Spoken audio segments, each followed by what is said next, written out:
Shalom semuanya, perkenalkan nama saya Putri Karin Masana Simanjuntak dengan NIM 204-190 dari Prodi Pendidikan Guru Sekolah Dasar Kampus Daerah Sumedang.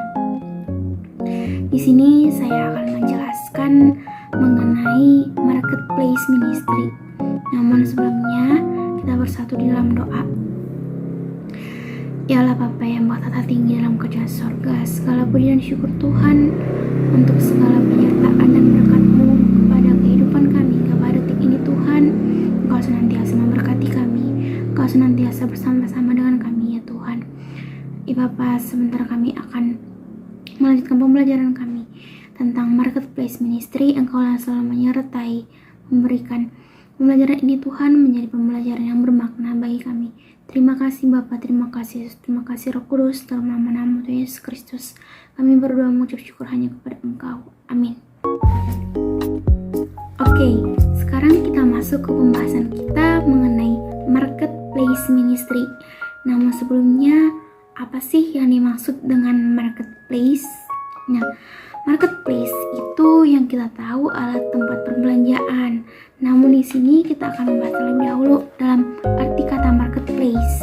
Nah, marketplace itu dibagi menjadi 3. Yang pertama dalam dunia bisnis, di mana sektor perdagangan, sektor keuangan, dan lain sebagainya.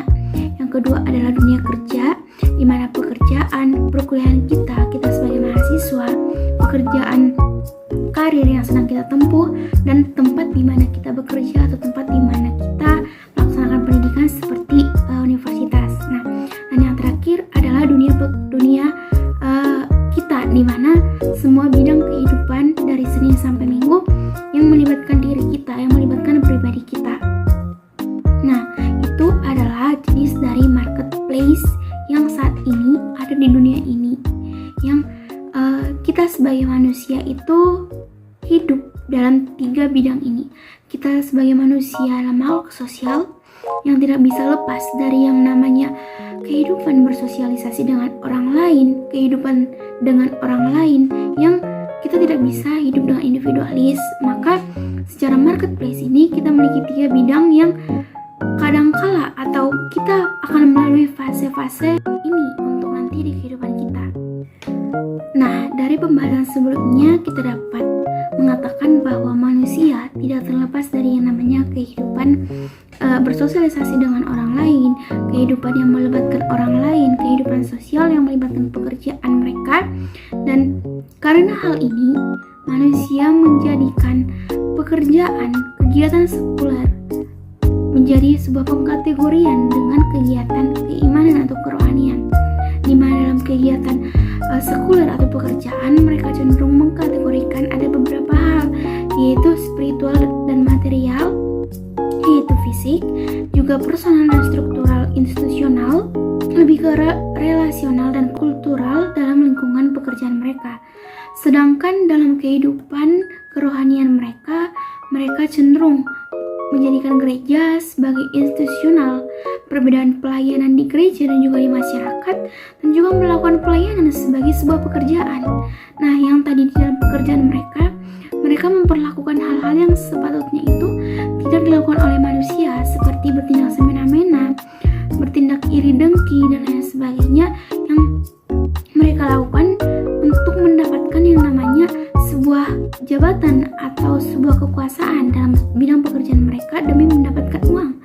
Dan dalam pekerjaan kerohanian mereka berpikir bahwa gereja itu makin bertambah hari, bertambah tahun, gereja semakin institusional, di mana gereja menjadi sebuah lembaga yang memiliki peraturan yang mirip dengan institusi-institusi lain di luar kerohanian. Juga pelayanan itu kadang dilakukan oleh orang-orang yang aktif di gereja itu dengan pelayanan yang menjadi sebuah pekerjaan. Mereka melayani hanya karena tuntutan pekerjaan, hanya tuntutan gaji, dan lain sebagainya.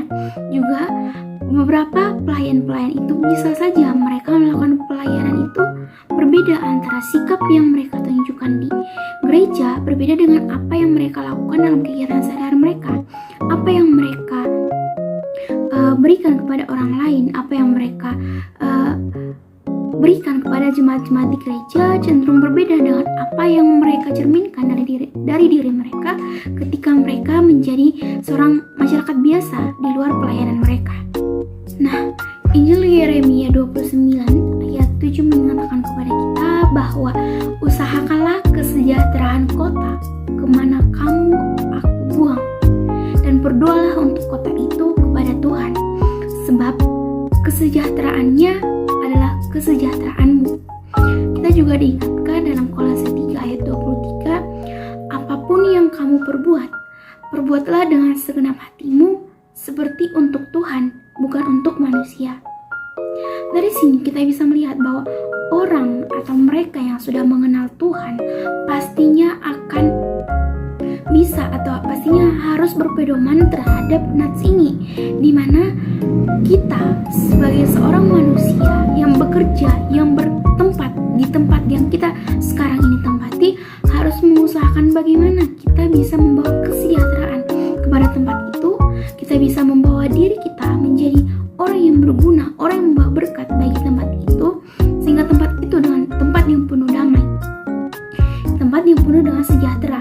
Dan juga apa yang kita perbuat, apa yang kita kerjakan itu, kita harus berbuat dengan segenap hati, bukan karena seperti tadi, karena tuntutan gaji, karena tuntutan pekerjaan, kita berbuat apa yang seharusnya tidak diperbuat oleh orang Kristen, di mana yang kita perbuat itu haruslah kita perbuat dengan segenap hati, seperti untuk Tuhan, bukan untuk kita sebagai manusia saja, namun kita memperbuatnya bagaimana kita melayani Tuhan yang kita percaya kita layani dengan baik.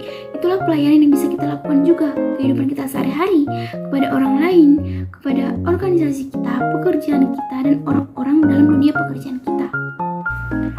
Lalu bagaimana seharusnya orang yang mengaku percaya kepada Yesus hidup?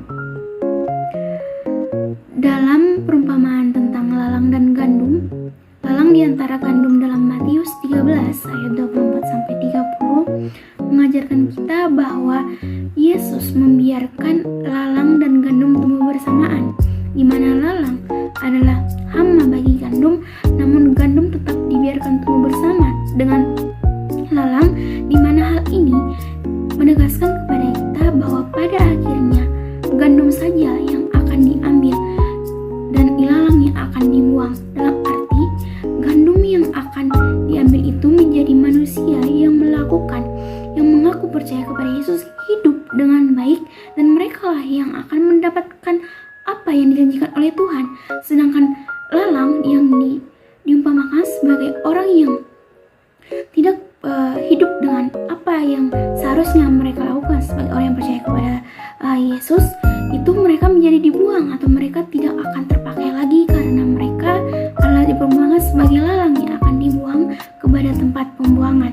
Kisah Para Rasul 1 ayat 8 juga menjelaskan kepada kita, tetapi kamu akan menerima kuasa kalau Roh Kudus turun ke atas kamu, dan kamu akan menjadi saksiku di Yerusalem dan di seluruh Yudea dan Samaria dan sampai ke ujung bumi. Hal ini menegaskan kepada kita, ayat ini menegaskan bahwa kita atau manusia yang sudah percaya dengan Yesus menerima kuasa, yaitu Roh Kudus turun ke atas manusia itu, akan menjadi saksi di Yerusalem dan seluruh Yudea dan Samaria sampai ke ujung bumi, di mana kita manusia yang percaya kepada Tuhan, yang percaya kepada Yesus, sudah lahir baru, mengaku Yesus sebagai Tuhan dan Juru Selamat, adalah orang yang sudah memiliki Roh Kudus di dalam dirinya. Karena itu, kita sebagai manusia harus bisa hidup bagaimana hidup menurut orang yang sudah memiliki Roh Kudus dalam hidupnya, menjadi hidup orang yang percaya kepada Tuhan, yang percaya kepada Yesus, dan hidup menurut roh yang sudah tinggal dalam dirinya. Tidak lupa juga bahwa kita sebagai manusia ini, karena tadi sudah diberikan oleh Roh Kudus yang percaya kepada Tuhan Yesus, sudah menjadi lahir baru, akan memiliki Roh Kudus dalam dirinya, maka kuasa kita memiliki kuasa untuk menjadi saksi di seluruh dunia, di mana setiap orang percaya memiliki Roh Kudus dalam dirinya. Matius 5 ayat 13-14 mengingatkan kepada kita bahwa manusia ini adalah garam dunia, di mana garam ini menjadi barang yang mahal. Garam ini menjadi pembuat rasa bagi sebuah makanan jika diumpamakan garam dalam makanan. Tuhan menyatakan manusia adalah garam, yang berarti barang yang mahal, barang yang menentukan rasa bagi sebuah makanan, atau orang yang menentukan keadaan, sekaligus berpengaruh bagi sebuah bangsa, bagi sebuah daerah atau lingkungan, di mana manusia juga menjadi terang dunia yang kehadirannya membawa pengaruh. Selain dengan garam tadi, menjadi terang atau menjadi pelita adalah sebuah pengaruh, di mana kegelapan akan menjadi terang jika kita membawa penerangan ke tempat itu. Maka manusia akan menerangi semua orang karena mereka sudah memiliki Roh Kudus dalam dirinya dan bisa menjadi saksi akan bagaimana kuasa Tuhan terhadap diri mereka, terhadap pekerjaan mereka. Nah, kita kembali lagi ke dalam pengertian marketplace ministry ini.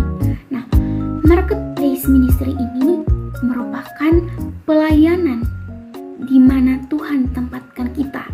Kita memberikan pelayanan kita sebagai seorang manusia yang sudah percaya kepada Tuhan Yesus, yang sudah dipenuhi oleh Roh Kudus, melakukan pelayanan kepada orang-orang di sekitar kita. Dalam Alkitab, dari 52 perumpamaan yang Tuhan Yesus sampaikan, 45 konteksnya berada dalam kehidupan sehari-hari, yang berarti 45 konteks yang diceritakan oleh Tuhan adalah dalam kejadian kehidupan sehari-hari. Nah, kata tentang kerja juga disebutkan lebih dari 800 kali dalam Alkitab. Maka dari ini kita bisa menyimpulkan bahwa bekerja bukan sebuah kutukan, bukan sebuah hal yang mempersulit manusia, mempersulit kehidupan manusia. Namun ini juga bukan sebuah dosa, karena awalnya juga Tuhan juga sudah bekerja dan hingga sekarang Tuhan masih bekerja. Maka dari itu kita harus berbangga diri bahwa sampai kini kita diberikan kesempatan untuk tetap bekerja, menjalani aktivitas kita dalam pekerjaan kita, aktivitas apapun yang kita lakukan, kita harus tetap bersyukur dengan apa itu. Lalu dari 132 kemunculan Yesus, 122 berada di tempat kerja, yang berarti berada di tempat orang-orang sedang melakukan pekerjaan. Nah, dari 40 mukjizat yang terjadi di Kisah Para Rasul, 39 mukjizat itu terjadi di tempat kerja. Dan yang terakhir, Yesus mendukung bekerja, karena pekerjaan kita berharga di mata Tuhan. Maka dari itu, bagaimana kita sebagai manusia, sebagai seorang yang percaya kepada Tuhan Yesus, yang sudah dipenuhi oleh Roh Kudus, melakukan marketplace ministry, melakukan pelayanan dalam pekerjaan kita. Cara yang perlu kita lakukan sebagai orang yang sudah hidup dalam Roh Kudus dan percaya kepada Yesus, yang pertama adalah kita harus memulihkan pemahaman yang utuh tentang keimanan kita, di mana ada panggilan, gereja, pelayanan, dan juga spiritual. Nah, bagaimana kita menjadi orang yang sudah percaya dengan Tuhan Yesus, yang sudah hidup dalam Roh Kudus, yang sudah memiliki Roh Kudus dalam hidupnya, melakukan pelayanan marketplace ministry dalam kehidupan kita. Yang pertama adalah dengan panggilan, yaitu for calling, di mana for all God people, kita sebagai anak-anak Tuhan, sebagai cerminan dari anak-anak Tuhan, melakukan pekerjaan kita untuk semua anak-anak Tuhan, di mana kita melakukan pekerjaan, melakukan pelayanan kita dengan segenap hati kita, dengan ajaran yang diajarkan oleh Tuhan Yesus kepada kita, melakukan pekerjaan dengan segenap hati, melakukan pelayanan dengan setulus yang bisa kita berikan kepada pekerjaan kita, tanpa memandang besar rendah gaji kita, memandang besar rendah orang-orang di sekitar kita, memandang besar rendah jabatan yang kita peroleh pada saat ini, memandang bagaimana institusi kita bekerja. Kita harus bisa bekerja mencerminkan bagaimana kita menjadi seorang anak Tuhan yang melakukan pekerjaan berdasarkan dengan ajaran-ajaran yang Tuhan berikan kepada kita. Hal ini menunjukkan bahwa kita adalah anak-anak Tuhan yang dapat bekerja menurut ajaran apa yang sudah diajarkan oleh Tuhan.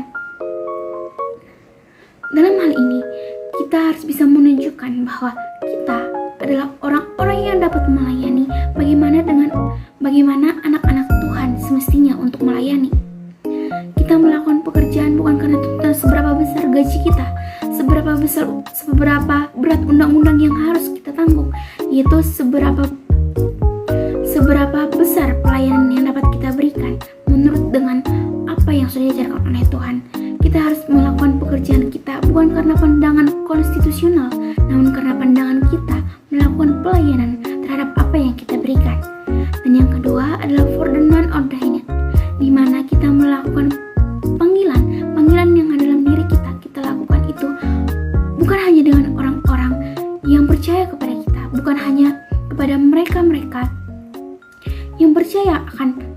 Tuhan Yesus, namun kepada semua orang tanpa membedakan. Kita harus melakukan, mengajarkan apa yang diajarkan oleh Tuhan Yesus.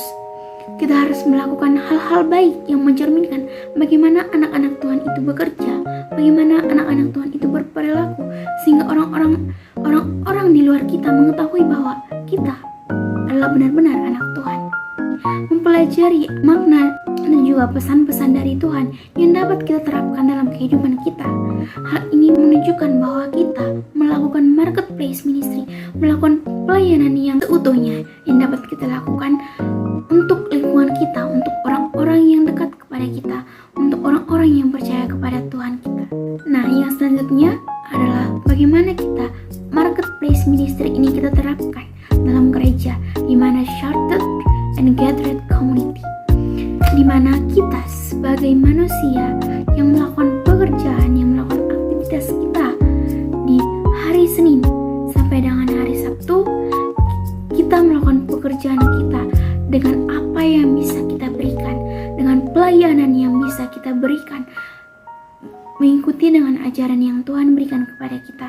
Bagaimana kita menjadi seorang pribadi yang sudah dipenuhi oleh Roh Kudus bekerja dalam tempat kerja kita, namun kita di hari Minggu, kita di hari kita beribadah, kita berhimpun dengan mereka yang percaya, yang seiman dengan kita, bersama-sama dengan mereka memuji dan juga memuliakan Tuhan.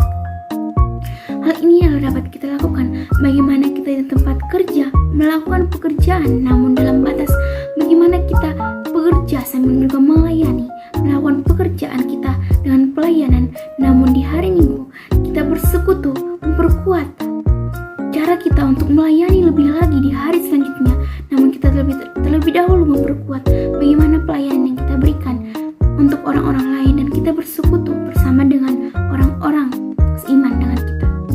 Lalu marketplace ministry yang selanjutnya yang bisa kita lakukan adalah spiritualitas atau menunjukkan kerohanian kita, di mana kehidupan kita sehari-hari, di tempat kerja kita, dan juga di masyarakat. Nah, dalam kehidupan kita sehari-hari, kita bisa menunjukkan bahwa kita adalah orang yang memiliki keimanan, yang percaya kepada Tuhan Yesus, yang sudah memiliki Roh Kudus dalam dirinya. Dan juga di tempat kerja, bagaimana kita hidup, bagaimana kita bekerja sesuai dengan orang-orang yang tahu, yang mengerti bahwa dirinya sudah memiliki Roh Kudus dalam dirinya, melakukan pelayanan dengan apa yang sudah diajarkan oleh firman Tuhan, apa yang sudah diajarkan oleh Tuhan dalam perumpamaannya, dan juga bagaimana kita menjadi orang yang memiliki kerohanian, yang percaya akan Tuhan dan kehidupan masyarakat. Bagaimana kita menunjukkan di masyarakat bahwa kita adalah orang yang beriman, yaitu dengan kegiatan-kegiatan yang kita lakukan di masyarakat adalah kegiatan-kegiatan yang berguna, kegiatan-kegiatan yang sesuai dengan ajaran Tuhan, yang tidak menyimpang, yang tidak merugikan dengan orang lain, yang bahkan harus menguntungkan, yang harus membawa kesejahteraan bagi tempat di mana kita berada. Di mana kita sebagai orang yang sudah percaya kepada Tuhan Yesus, yang melakukan pelayanan marketplace ministry dalam kehidupan kita, di mana pada hari di luar dengan hari kita bersekutu dengan Tuhan, kita melakukan pekerjaan kita, segenap apa yang kita lakukan itu dengan setulus hati, dengan pelayanan-pelayanan yang sesuai dengan ajaran Tuhan. Namun ketika kita di hari Minggu, ketika kita ingin bersekutu, kita kembali menubuhkan, menguatkan pelayanan apa yang dapat kita berikan lagi kepada orang lain di hari-hari berikutnya, yaitu kita bersekutu dengan orang-orang seiman. Kita menggali lagi apa saja yang dapat kita lakukan sebagai orang yang hidup, yang benar-benar hidup, yang lahir baru, yang sudah memiliki Roh Kudus dalam hidupnya. Nah, yang selanjutnya kita akan membahas mengenai bagaimana kita melaksanakan marketplace ministry, pelayanan dalam dunia pekerjaan kita, yaitu jika kita bekerja dan memiliki misi untuk menyebarkan firman Tuhan dalam pelayanan kita. Nah, kerja dan misi tidak ada hubungan. Dalam arti kerja itu adalah sekuler, di mana misi itu adalah kegiatan rohani, di mana kerja dan misi merupakan panggilan yang berbeda. Dan jika kita serius dengan misi kita untuk tetap melanjutkan pelayanan, untuk tetap memberikan pelayanan kepada orang-orang yang percaya, dan juga akan percaya kepada Tuhan Yesus dan juga hidup dalam Roh Kudus, maka kita harus meninggalkan pekerjaan kita. Hal ini tercantum dalam Matius 4 ayat 18 sampai dengan 22, di mana Tuhan yang memanggil murid-muridnya yang pertama, yaitu mereka, murid-murid yang terpanggil itu harus meninggalkan pekerjaan mereka sebagai penjala ikan menjadi seorang penjala manusia, di mana mereka meninggalkan antara pekerjaan dari penjala ikan menjadi penjala manusia. Hal ini sejalan dengan bahwa ketika kita bekerja, kita memiliki misi untuk menjadi pelayanan seutuhnya kepada Tuhan, maka kita harus meninggalkan pekerjaan kita untuk melakukan pelayanan kepada Tuhan. Namun, kita harus mengerti lagi mengenai kerja merupakan sebuah misi, di mana kita harus menyadari terlebih dahulu bagaimana arti nilai dari sebuah kerja dan juga sebuah misi, di mana ketika kita melakukan kerja kita secara Kristiani, seluruh kerja yang kita lakukan itu menjadi misi kita dan misi dari Tuhan. Di mana dalam hal ini, ketika kita bekerja dengan Kristiani, yaitu kita melakukan pekerjaan sejalan dengan apa yang Tuhan ajarkan kepada kita, sejalan dengan orang yang sudah hidup dalam Roh Kudus, maka mereka akan melakukan misi. Mereka tersebut sudah melakukan misi dari Allah, di mana pekerjaan yang mereka lakukan itu sejalan dengan apa yang dimaksudkan oleh Allah. Maka hal ini kita bisa mengetahui bahwa kerja merupakan sebuah misi dari Allah, yaitu melakukan pekerjaan dengan sesuai kekristenan kita, sesuai dengan apa yang diajarkan oleh Tuhan kepada kita. Jika kita melakukan kerja kita secara Kristiani, seluruh kegiatan kerja kita akan menjadi misi dari Allah, di mana ketika kita melakukan marketplace ministry, melakukan pelayanan kita, melakukan pekerjaan kita menurut dan segambar dengan apa yang Tuhan minta, dengan apa yang Tuhan inginkan untuk kita lakukan, maka kita merupakan sudah melakukan kerja sebagai misi kita dan sebagai misi dari Allah untuk menyampaikan apa yang baik, apa yang diperintahkan oleh Tuhan kepada kita. Dan yang selanjutnya adalah kerja sebagai alat dari misi, di mana kerja dan misi ini menjadi sebuah hubungan, di mana kita melihat kerja sebagai nilai instrumental daripada nilai intrinsik, juga memakai pekerjaan kita, hasil pekerjaan kita, memakai uang, talenta, bakat, ataupun apapun yang kita miliki menjadi sebuah pelayanan kita gunakan untuk pelayanan kita sebagai orang-orang yang hidup dalam Roh Kudus. Dalam arti kita sebagai manusia yang sudah hidup baru, yang sudah lahir baru, yang sudah memiliki Roh Kudus dalam dirinya, yang percaya kalau Tuhan Yesus melakukan pelayanan kepada orang-orang di sekitar kita, menunjukkan kita bahwa kita adalah orang-orang yang penuh kasih, mengasihi orang lain di sekitar kita. Kita melakukan pelayanan, kita memberikan jasa, tenaga, ataupun apa yang kita dapat berikan kepada orang-orang di sekitar kita untuk membantu mereka, seperti orang-orang atau jemaat-jemaat di luar sana yang belum memiliki tempat beribadah atau bahkan belum memiliki tempat yang layak untuk melakukan beribadah. Kita ajak mereka, kita rangkul mereka untuk memberikan pelayanan yang terbaik sehingga mereka bisa mendapatkan apa yang mereka harapkan. Ini merupakan sebuah ajaran yang Tuhan ajarkan untuk kita, bagaimana kita hidup menjadi seorang pelayan, menjalankan misi Tuhan, yaitu untuk bekerja sesuai dengan apa yang Tuhan ajarkan kepada kita. Contohnya seperti Song Park, di mana dia adalah CIO Island Korea yang mendirikan Asian Mission, di mana Mission Morphia yang kerja di di India pada abad ke-18. Juga 1 Tesalonika 2 ayat 4 mengajarkan kita bahwa sebaliknya, karena Allah telah menganggap kami layak untuk mempercayakan Injil kepada kami, karena itulah kami berbicara, bukan untuk menyukai manusia, melainkan untuk menyukai Allah yang menguji hati kami.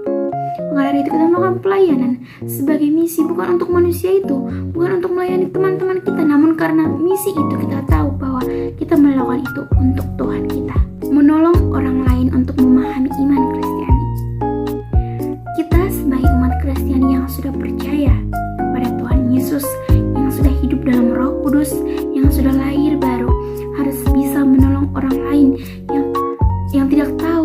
tahu untuk memahami bahwa bagaimana iman kita sebagai seorang Kristiani.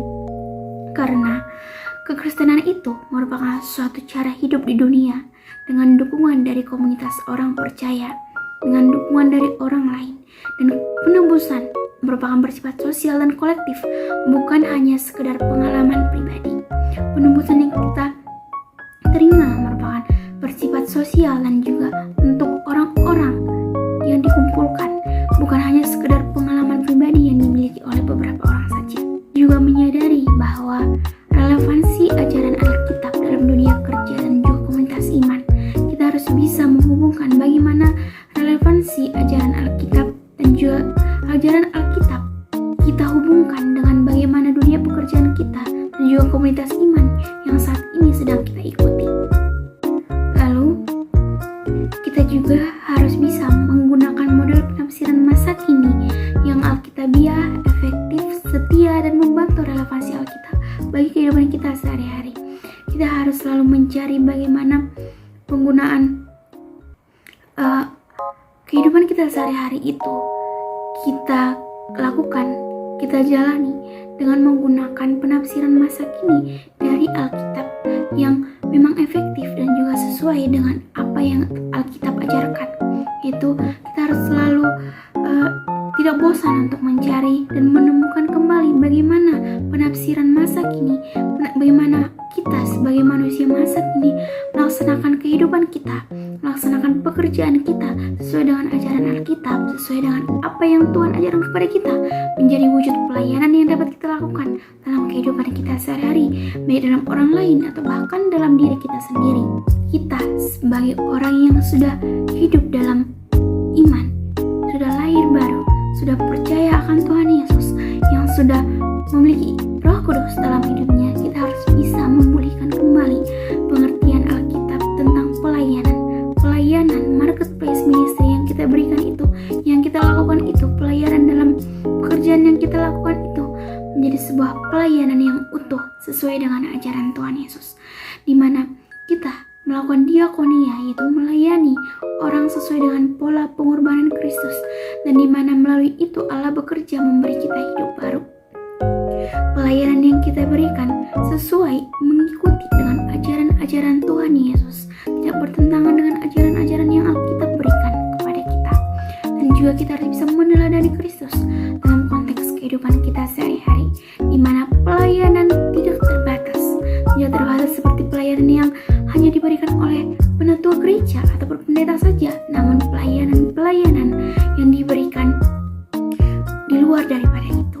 Kita tidak harus menjadi pendeta untuk bisa melayani, namun kita harus terlebih dahulu percaya kepada Tuhan Yesus, meneladani Tuhan Yesus, melakukan hal itu dalam kehidupan kita, lalu kita bisa melayani orang lain dan sesuai dengan ajaran yang sudah Tuhan ajarkan, yang sudah kita pelajari. Dengan apa yang sudah Tuhan ajarkan kepada kita bisa melayani. Tidak hanya melalui sebuah pangkat kita bisa melayani, namun dari berbagai sisi, dari berbagai hal sederhana kita bisa melayani, asalkan dengan ajaran-ajaran yang Tuhan telah ajarkan dan juga sesuai dengan firman-firman Tuhan, dan menolong orang lain supaya memahami peran mereka dalam hidup sehari-hari di dalam proses pertumbuhan iman, di mana kita harus membantu mereka untuk memahami bagaimana peran diri mereka sendiri dalam kehidupan mereka sehari-hari untuk proses pertumbuhan dari iman mereka, untuk mencari kehendak Allah dalam komunitas iman. Kita bergabung dalam komunitas iman yang sama dengan kita mencari, kita bersama-sama belajar, bersekutu untuk menumbuhkan, untuk bertumbuh bersama dalam iman yang percaya kepada Tuhan Yesus, sehingga kita nantinya akan dipercaya untuk hidup dalam Roh Kudus, dan kita bisa merefleksikan kejadian yang kita alami dalam kehidupan sehari-hari dan mencoba menafsirkan pengalaman yang kita miliki itu dari prinsip dan ajaran Alkitab. Kita bisa meneladani apa yang kita alami, kita hubungkan dengan Alkitab, kita hubungkan dengan kebenaran-kebenarannya, apa yang Tuhan ingin tunjukkan atau apa yang ingin Tuhan berikan, yang Tuhan inginkan untuk kita lakukan dalam kehidupan kita. Kita bisa bercermin dalam kehidupan kita. Perjalanan kegiatan sehari-hari kita dapat menjadi acuan kita untuk tetap berpedoman teguh